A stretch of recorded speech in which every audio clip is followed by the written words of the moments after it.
Thousands of people are on the streets. They are so much dissatisfied with the current government. Why are you not resigning?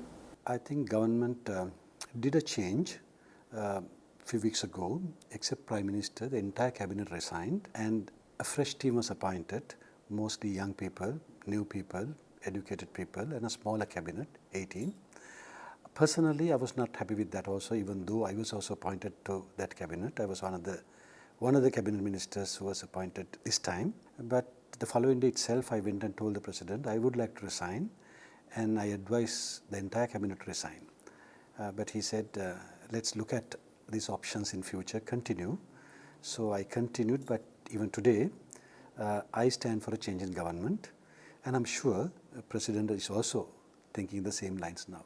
No, the people are asking the entire setup, including president, to resign. No, that cannot be done. The reason is there's a constitution. If the president resigns today, like many people asking on the streets, when I say many people, we don't know the count. Remember, this president got 6.9 million votes. I'm not undermining the protest in the country, but as a professional journalist, you would know, that's not a number that we know exactly. We don't know how many people are unhappy in the country. So that's not necessarily a reason for the president to resign. Even if he does, if he resigns according to our constitution, then the prime minister has to be appointed president and he can continue for the rest of the term of the current president. But our current prime minister also cannot be appointed president because he has served 2 terms as the president before. So then somebody else from the cabinet has to be selected. So how do we know that the people on the streets will like that person? Then if they scream, that president also has to resign, this process will go on. So it is not going to help. Unless we do a major change in our constitution, right now we are not in a position to do what these youngsters are asking for.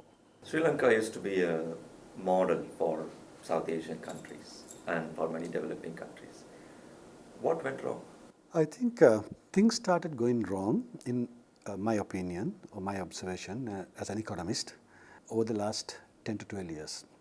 Until the war ended, for about 30 years, we had a struggle. War was affecting our growth, but as you very correctly mentioned, in many social indices, we were ahead of Asia. And after 2009, the economy grew quite fast. In fact, if you look at the tenure of our former president Mahinda Rajapaksa, during his tenure of 2005 till 2014, economy grew 4-fold from $20 billion to 80 billion. And of which the second tenure of his, starting from 2010 till 2014, I feel we invested too much on infrastructure without really generating economic activities. So though investment took place, money was not coming forth to pay back the debts. We borrowed something like $5 billion short-term debts during that period, which became a burden for the government that came thereafter. But the problem was the next government also, 2015, 2019, didn't do much different. They also borrowed. They borrowed something like $12.5 billion short-term loans and added to the debt stock. And then there again, the economic activities did not take place. So when it comes to 2019 end, when the current president came to power, he was saddled with an economy where the economic growth rate had come down from something like 5.5% in 2015 to 2.1%. For no reason, no other reason, the rest of the region was doing very well. And the foreign reserves had come down to about 7.6, which was about 8.3 in 2015. The rupee had got devalued. In all means, it was a weak economy. Then he got hit with the corona crisis. The corona pandemic affected our main revenue sources like tourism, foreign investment, exports, all those things. And that created a kind of a serious economic issue, a kind of foreign currency crunch, which is the main issue we are facing today. We have a balance of payment crisis, which has affected every sector. But people would ask you, you are a government, you have experts. Don't you think you should have prepared well in advance, anticipating this? I would say yes. we missed the point. We should have known, for example, 2020 when we started with a fresh government, no one can say that we didn't have the facts. I mean, if you are a good analyst of the economic situation, you should have known that this is coming. The only thing that you couldn't have predicted was the corona impact. But even with corona impact, you should have done your simulations, you should have looked at different options. But unfortunately, the team that was handling economic affairs at that time, I'm not blaming them, but the fact of the matter is they did not alert the president on time. They didn't alert the people. They somehow believed that they can sort out this situation. And we are in this situation today, and that is why the president has now taken a decision to change his entire team, starting with the finance minister, the central bank governor, treasury secretary, the entire, even president's secretary. The entire team has been changed. He has put in a new team. He has in fact invited some of our professional Sri Lankans who are living abroad to come and take responsibilities. It's too late now? You can say late, but it is never too late. And as a government, you can't run away from the responsibility. A government is always responsible for the people. Now he has put a fresh team, a fresh cabinet. Even I'm new. I just took over. The rest of the cabinet members are also like that. Economic management team is brand new. We have to now face this situation. It's a difficult situation, but we can't run away from the responsibilities. We have to face it. What's your plan to revive the economy? I mean, the government is not you. Yeah, there are two things what you need to do. First one is short-term issue. Short term, as I mentioned earlier, we have a balance of payment crisis. We have something like $7 to $9 billion gap to be filled. To bridge that gap, we have started talking to international agencies like IMF, World Bank, ADB, etc. Our new finance minister and his new finance team visited the IMF this month, and he has come back with somewhat positive response. But IMF programs, as you very well know, are not going to come very fast. It will take time. It will take about at least 6 months. So during that time, they are discussing with these international financial institutions for some kind of short-term financing measures. And also we are talking to other friendly countries. India is already supporting with the Indian credit lines. We are talking to China also. So somehow we must bridge this gap and manage the immediate crisis. At the same time, the long-term plans, which we always had, which are not effectively implemented, we need to implement and increase the revenue sources like investments, export, tourism, etc. You're talking from a government point of view, long-term, but common man on the ground. He was paying 50 rupees for a cup of tea. Now in some places, 125. In some places, you don't even get milk tea. How are you going to convince those people about the measures you are taking, and how do you think he can survive till you get this help? It is a very, very tough one. I mean, we all feel sad about what has happened today, because at the end of the day, these poor people, it is not their fault that we are in this situation. Whoever's fault it is, they are suffering today, and there's no immediate answer for that. So what we are talking to institutions like World Bank, etc. today is how can we find immediate solutions for these people, the poverty-ridden lot first, because their needs have to be taken care of first. So a lot of discussions are right now going on, and we understand that as a definite priority.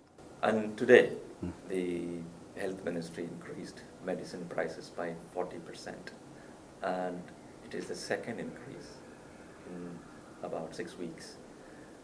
How do you think common people will be able to buy the medicine? It's going to be a very difficult situation, but one thing you have to understand is we are a country, we provide free medical services to the entire nation. So you have to buy medicine, yes, but most of the time essentials are provided by the government itself. This is not something that government is doing willingly. With the serious devaluation of the rupee, since most of the medicine are imported by the private sector, government has no option but to allow this, otherwise there will be a serious shortage. But right now we are discussing support from agencies like World Bank to get some help on essentially things like medicine, and they have already told us something like $600 million will be coming forth. If that comes, we should be able to bring some of these prices down. Now, again, going back to this question of, I was talking to some of the protesters on call face, and they say that, because we are fed up with the current political system itself, because it is not only some professionals coming and protesting, it's all about different sections of the society coming, spontaneous, apolitical. How are you going to reach out to these people? I think the government so far has handled this issue very democratically. I can say that because I was also of their age sometimes back. When we were in the universities, when we were protesting like that this is not the way those governments treated us. They baton charged us, they shot us, and they harassed us. But if you really look at now this goal-face struggle, the protest has been going on for the 20 days as at now when we talk, and government has not disturbed that. Government has acted very democratically. Actually, that is the reason why it is growing in numbers. That is why people are coming freely to that. And we are listening to them. I think some of the changes that are taking place right now in the government is because we are listening to them. President is listening to them. I think cabinet is listening to them. We must respect their voice. And whatever the changes that are taking place today and the changes that we are expecting to come are mostly because we are listening to these people. I think that's the way democracy should work. Not getting any convincing answer from the government in terms of how to bring the prices down, how to improve the quality of life, because so many people are finding it difficult to have 3 meals a day. What is the solution? When you look at the current economic situation, we are in a crisis, and we are not denying that. We have been very open. We have told the world that we are in a crisis. We have asked for support. In a scenario like that, you can't provide an immediate solution. So what we need to do is we need to tell the people truth. I think when the new cabinet was appointed, when I was appointed as the Minister Media, one thing I told President is, I'm going to tell the truth.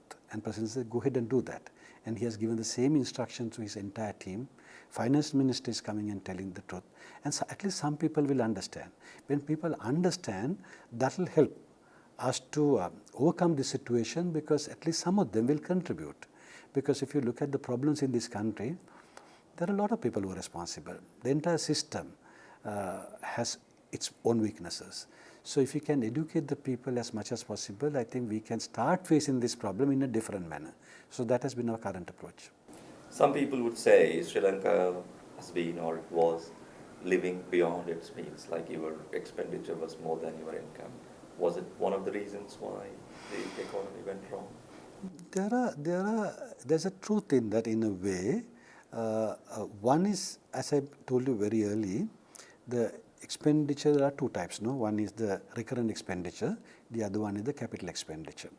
The capital expenditure that was spent on the roads, highways, ports, airports, all those things, I would say, I wouldn't say that they were not needed, but around those things, economic activities did not develop. Factories didn't come up, businesses didn't come up. That is where things went wrong. When it comes to recurrent expenditure, I fully agree with you. There's so much wastage. There's so much inefficiency in the system. There are so many state-owned enterprises which are losing money. There are too many people in the government sector. And that is something that this crisis will help us to educate people and take some tough measures to correct. And you mentioned that the whole thing started in the last 10 to 12 years. But someone protesting in God's face, they will say, okay, the Rajapaksas were in power then, the Rajapaksas are in power now. So we are justified in asking them to leave because you started the crisis.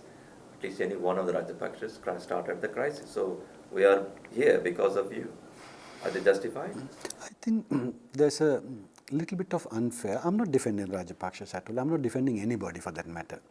I told you there were 3 governments who were responsible for that. 2009-2015 government, then 2015-2019 government. You can't let them escape. They brought the economic growth down, and the current government. So when people say Rajapaksas did this, I think it is not fair. Then what about the people who brought the economy down from 2015 till 2019? What about the people who started this famous bond scam in 2015 and started this whole saga of high interest and rupee devaluation and all those things? What about those people who borrowed 12.5 billion US dollars and we are paying those debts today? We are struggling with those. So almost all those people who are responsible for this has to be held accountable, not only some of them. What is the future of the Rajapaksas? That I don't know. That is for Do something you think they still have the support of the people? that people will have to decide. No, I'm a strong believer in democracy. I don't believe in violence as a solution to the crisis. I think we have to abide by the constitution, stick to the democratic principles, and I think in the parliament, within the parliamentary system, something will change. Already some people are out. Others also may change within the next couple of weeks.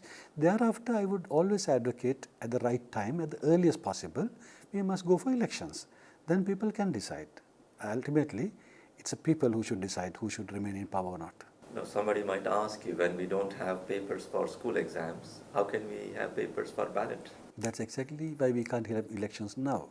Though some people say the president must go, prime minister must go, entire parliament must go, we can't do that right now because we are not in a situation to face elections. If you ask any party inside the parliament today, whether government or opposition, I don't think anybody is willing to go for an election right now. The situation is not geared for an election. I think we need at least 6 months to 1 year before that. So during that time, the country must be governed. So for that, you need to have a stable government which can pass bills, which can bring new acts and find solutions for this economic crisis. So that is why President has repeatedly asked all parties in the parliament to come and join his government. They haven't done it so far. I think even yesterday he made the same appeal, and he in fact said he's willing to change the entire government. I feel the responsibility of all parliamentarians at this stage is to come forward, take up the national responsibility, manage this crisis for the next 1 year, and then go for elections. But if they don't, if the opposition doesn't come, then what else can we do? We have to continue with the current government and face the challenge. That is what we are doing right now.